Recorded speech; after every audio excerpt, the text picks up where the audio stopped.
Essentially, they have painted a very simplistic narrative that the government has not considered these alternatives, that we are on autopilot, we are not open to ideas, we are just stubbornly pushing away at something we decided to do anyway.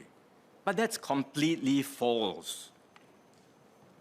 It's completely false. Because we've gone through this already in the budget debate.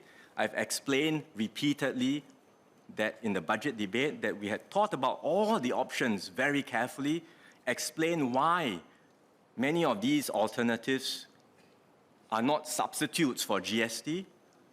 I've gone through them again today. In fact, I've said it's not just GST, all these alternatives. We have to consider so many different options together given our huge funding gap. And I've also explained that we have studied this carefully before we made the decision, the very difficult decision to proceed, both in the budget and after the budget. So this false and simplistic narrative painted by the Workers' Party, which, as Mr. Murali Pillai has kindly reminded us, is not the first time. A pattern of repeating the same arguments against the GST time and again.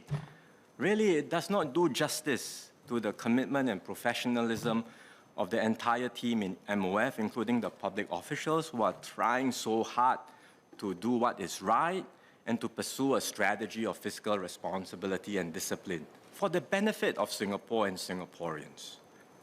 To be clear, the Workers' Party is entitled to your own position. By all means, oppose the GST, adopt a different position, fine. But at least be honest and responsible. Acknowledge that your alternatives will either end up requiring the middle income to pay more, or will use more of the past reserves, therefore denying less for the next generation.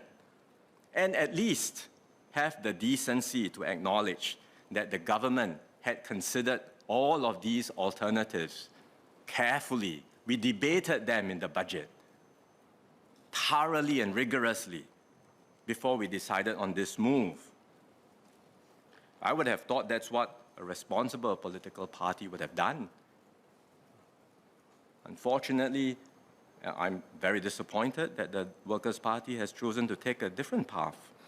And I wonder if this is because they feel that this approach is the best way to advance their political agenda, as they have been over the years, to paint the PAP government as uncaring and out of touch.